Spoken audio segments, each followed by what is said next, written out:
Good morning, good afternoon, and hello to everyone at our next 30 minutes webinar. My name is Paweł Szarmański, and today with my colleague Tomasz Janicki. Hello. We'll present you the VAV14-IP controller programming. Our VAV14-IP controller is configurable, but also freely programmable controller. The built-in application can be easily adjusted and fine-tuned, but also can be extended thanks to the programming capabilities of our NanoEdge engine that is embedded into the controller. And this is going to be the topic that we'll cover in the next 30 minutes.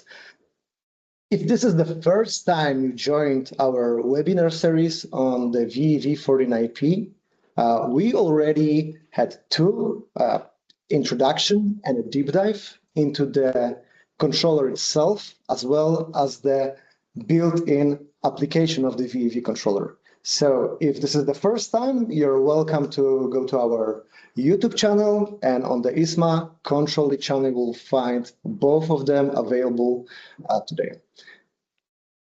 And before we go to the webinar, we would like to take this moment and thank to all the visitors at our booth at the HR Expo 2026 in Las Vegas. We had the opportunity to be together with Tomasz, and we were delighted with the discussions, all the conversations on the technical level, and all the insights we could give you on the new products. And we would like to also take advantage of the moment and invite you to the upcoming events. The first one in Italy, in Milan, which will take place on the 24th of March, will be at the MC 2026. And in April, on 7th of April in Washington, we will have an opportunity to be one of the sponsors at the upcoming Niagara Summit 2026. So see you at those events. And without further ado, let's go to the agenda of today's meeting. If this is the first time, we'll quickly go through the system commissioning overview of the VAV14-IP controller. We'll introduce you to the NanoEdge engine functions. We'll summarize them and tell you what exactly you can take advantage of when fine-tuning, adjusting, or extending the VAV system. Plus, we'll go through the main topic, which is a live demo of the controller programming. So last time, in the last webinar, VAV controller deep dive, we decided to divide the commissioning of the VAV system into 5 basic steps. I want to quickly remind you how the process looks like. And the first step of this is to define your VAV system. Out of the box, VAV14-IP controller supports 216 different VAV box types. So the first step is to select your system. So we need to know what exactly we can support and what is achievable with our controller.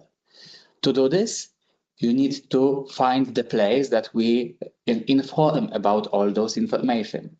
This is our knowledge base, which we presented last time. But you can find all the application algorithm, application variants, and the full description of the configuration. The next step is to configure the VAV14-IP application. Just to remind you, and for the new people, we've got 4 different ways of the configuration. The first one is using the deep switches. So using the deep switches, you can select the basic settings. You can select the reheater, activate heating system, and select if you have the fan in your application. You can also set the units, and this is all that you can do, the basic configuration of the VAV types using the deep switches. More advanced, but also very simple and very easy to do, is to configure the VAV box using the dedicated CPVAV control point panel. The next two, they are the way that we are doing using the PC or laptops, so we can do it remotely, and we provide 2 different ways. The first one using free of charge iSMA configurator, free of charge tool, And the second one is for the Niagara users. We provide dedicated service, IC Device Manager, when you can do the configuration, balancing, and the flow settings on the VAV controller. The next step is setting the IP addresses. We also provide a dedicated tools, dedicated view to manage the IP address, because by default, the VAV14-IP comes with our default static IP.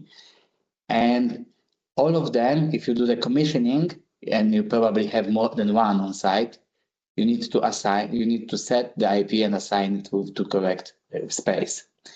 To do this very quickly, we have got the IP manager. This is the dedicated view in our IC tool, where you can activate, deactivate the DHCP mode, or set the IP address for all discovered devices available on site. The next part is to deploy the parameters to your controllers on site. And for this is the same like the configuration, so you can use the remote, you can do it remotely, and you can use the iSMA configurator and its ISV device manager dedicated service in Niagara. And last but not least, an optional, adjusting the control logic inside the controller. So the sixth step is the major part of today's presentation. We'll focus on that. And it's only available thanks to the onboard embedded NanoEdge engine, which is our software platform that will allow you to modify and expand the application. So let's start with the very basics. Our NanoEdge engine is freely programmable. We have two dedicated tools, a Niagara Workbench and IC tool. Inside the Niagara Workbench, we have a special extension you need to download, which is called AnyTooling. You can also use our IC Workbench, which already includes the proper module to do the programming. The system is cycle-driven and can store multiple applications. We are native with Modbus and BACnet protocols, and all the data in the controller can be exposed over those protocols just automatically without any actual work needs to be done on the programming level. The system is modular. Our NanoEdge engine inside the VAV14-IP utilizes only the required modules, the required libraries. And if you would like to take advantage of another features that we'll go through, like trends, which are supported in our latest 1.8 version of NanoEdge OS, you can just freely install this library and just start working with trends. It is license-free. There is no license stored on this controller. The controller capacity is limited to a number of data points. And all the tools that we are providing for programming, configuration, are free of charge. So constantly updated and improved. This is what we are very in favor of to provide to our customers and partners. Every device, every VAV controller that has been purchased in the past will be able to upgrade with the latest system and application features that we'll provide in the future, free of charge. So let's now look at the actual application inside the VAV controller from the NanoEdge engine system perspective.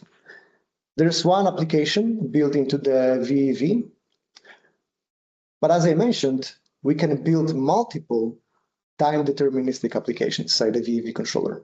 So let's have the second application and just call it a custom application.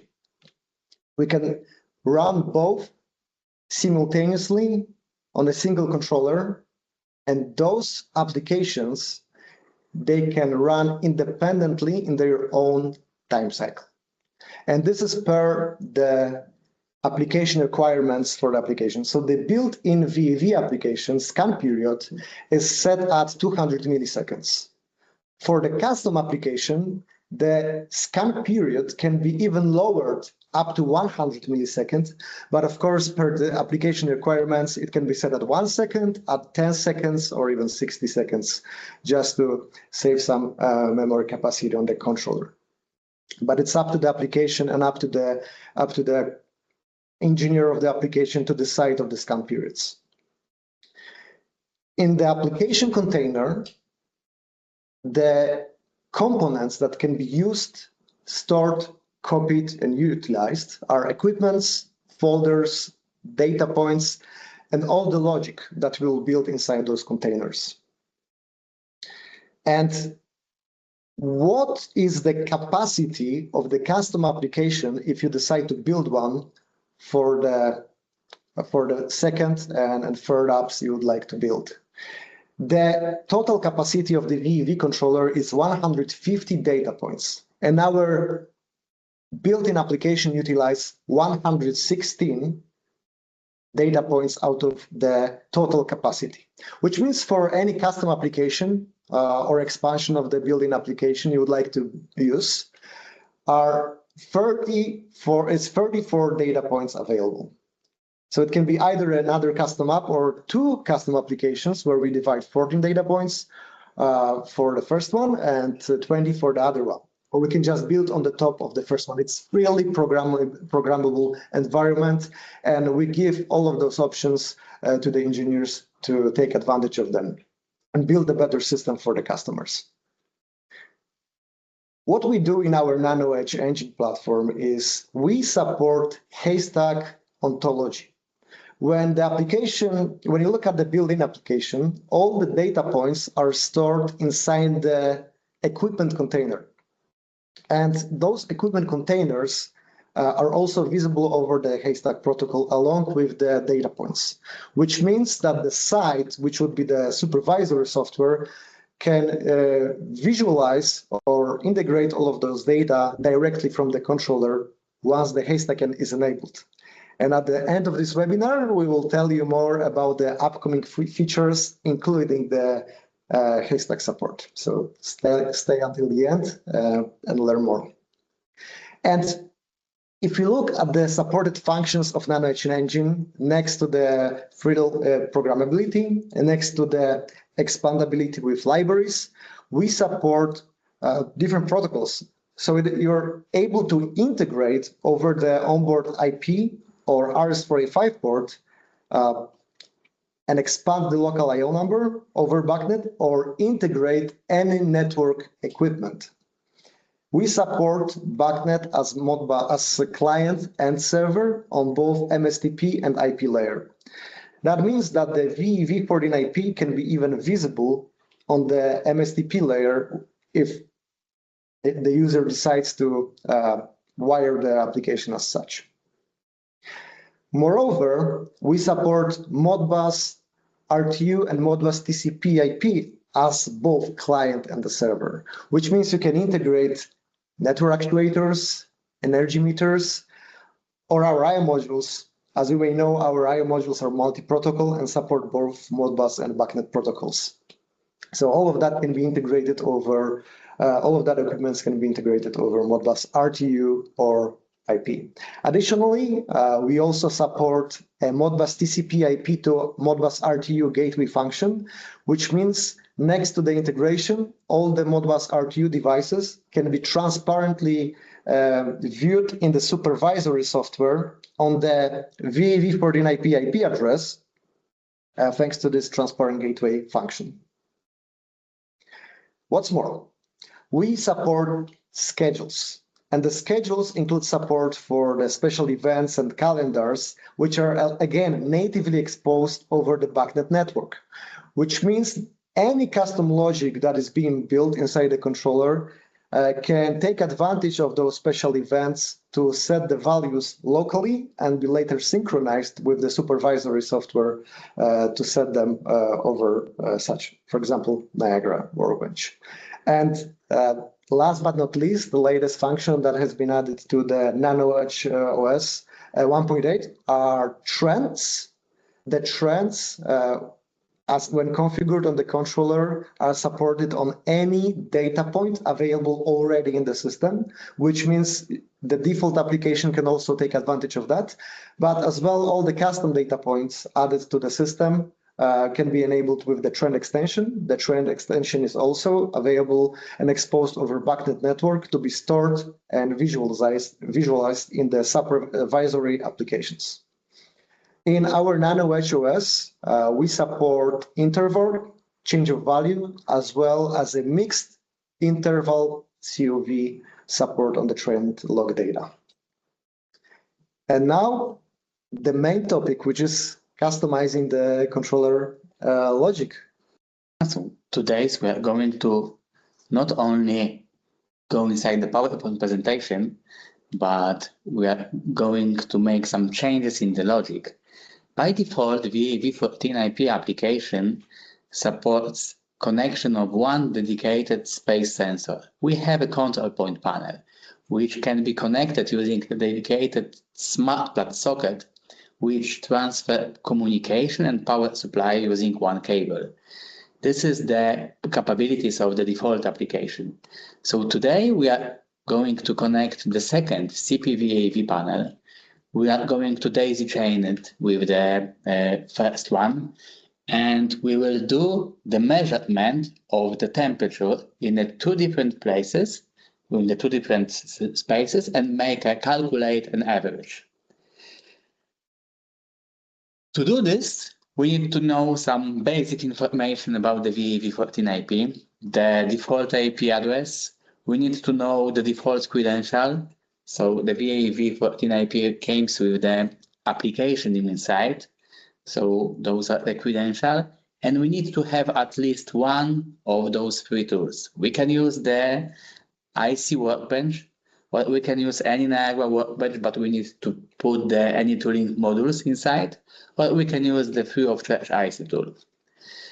Today, I'm going to make a live demo on our IC workbench station, and which contains all of our iSMA modules inside, so we don't have to install any tooling modules.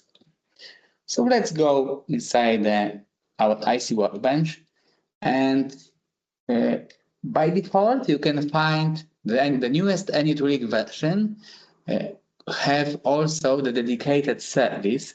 So we can connect to the station that we have in our PC, and we can go inside the services and find the AnyTooling service. So you can see that I've got two devices, two rows in my AnyTooling service. The first one is the not physical device, but this is the way that we can make an USB connection. So we can connect to any nano-edge engine controllers, VAV14-IP or BACnet-IP also, using the USB cable. And we can see all the controllers in our BACnet drivers, BACnet station, with the nano-edge engine, with added AnyTooling programming extension.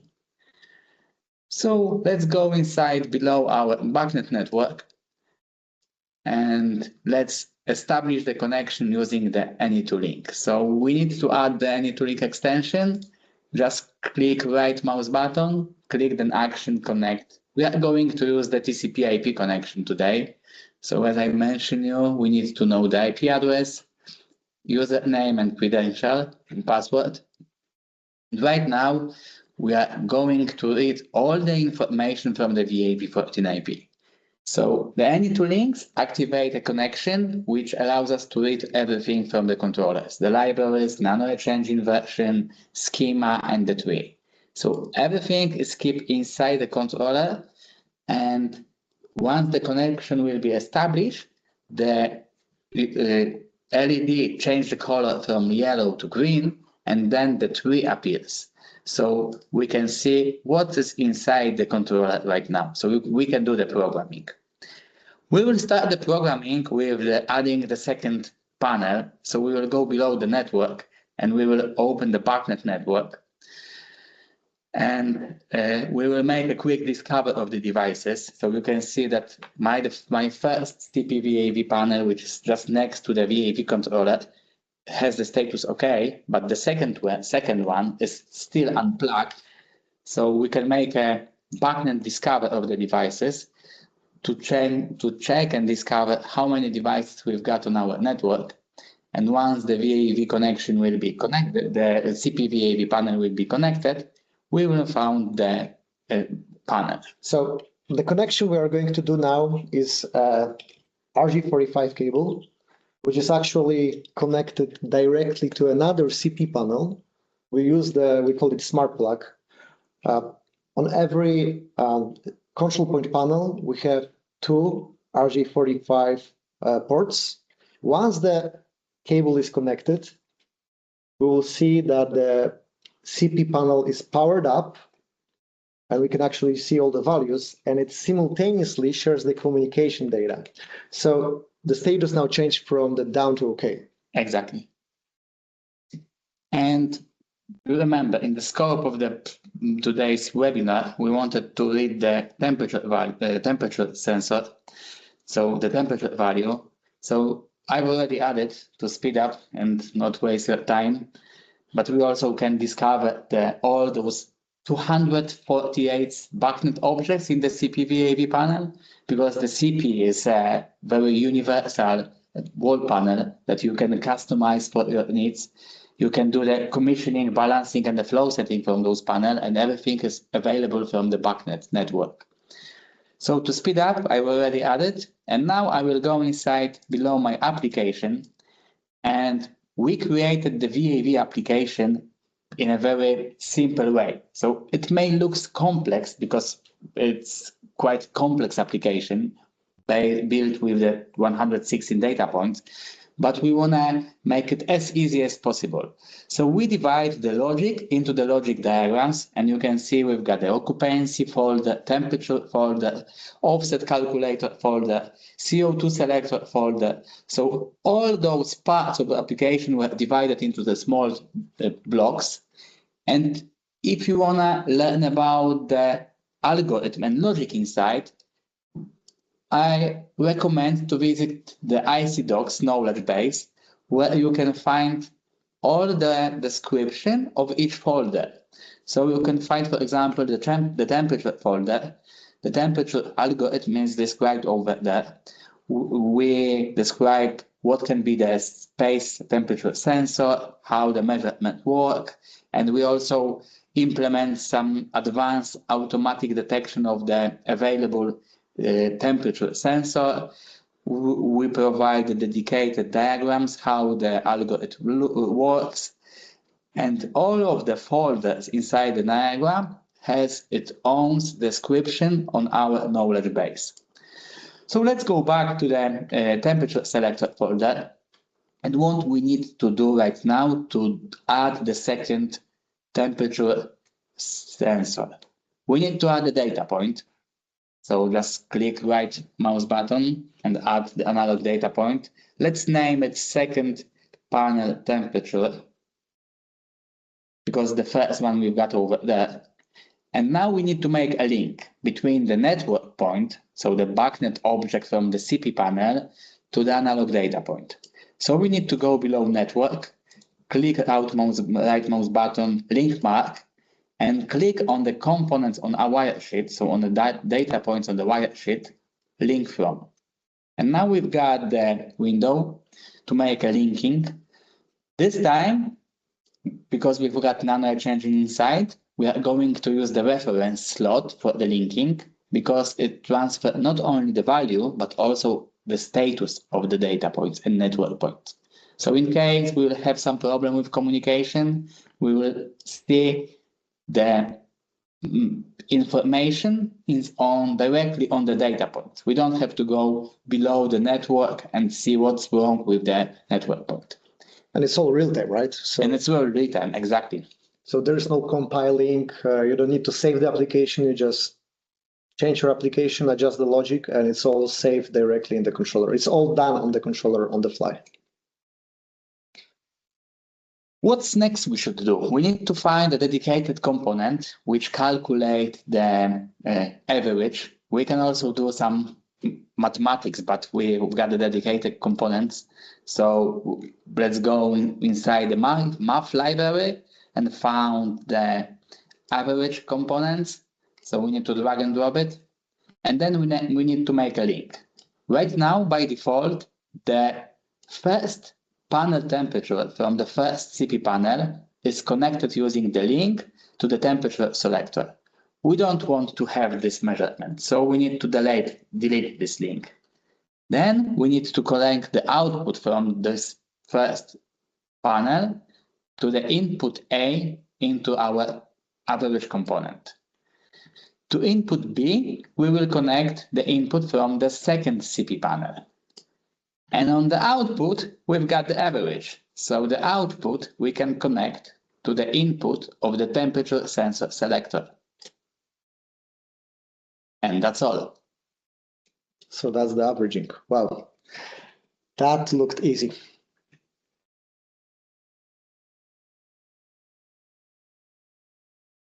I'm impressed, Tomasz, with that live demo. And if you have any questions to us, we would like to hear from you on the chat, and we are ready to answer your questions. We still have a few minutes.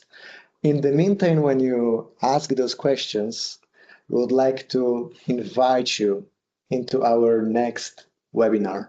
The next webinar will be on the topic of NanoWeb UI, which is the new functionality available in the NanoEdge Engine OS 1.9, which is going to be released until the end of this quarter. And we would like to kindly invite you. In the summary emailing, you will receive a registration link for the upcoming webinar. And please register and stay with us. You will learn how to utilize the new functionalities that includes the web server, haystack, tagging, and creation of this UI with possibility to use it in a web browser, on a smartphone, or a local HMI. So stay tuned, and we look forward to see you next time. Thank you. All right, we have some questions. Mark, how many wall modules can you average of one controller, limited by power? So we have the power up to 5 wall panels, so we can daisy chain up to 5 panels and make an average up to 5 sensors. But of course, it's BACnet communication, so if you will provide a dedicated power supply to more than, if you want to connect more, you can provide a dedicated power supply and connect up to the BACnet limitations, 110.27 even. We have a question from Mike. I believe you mentioned that the VEV can be seen on the MSDP layer. Can you elaborate on that some more? So thanks to the server and client function inside the VEV controller, the data points which are exposed can be visible over both the IP BACnet and the MSDP BACnet. So all the points can be also integrated over the MSDP, and our VEV controller has a single COM port for the MSDP connection, which means the smart plug we have on the controller shares the same BACnet. This panel is actually integrated over BACnet. So the limitation would be you either use the COM port for a panel or for the BACnet MSDP integration with a supervisory controller. Okay. So please keep asking questions. We'll be answering them in the Q&A as always, and share together with the webinar summary email. So thank you one more time. Thank you very much, everyone, and see you soon.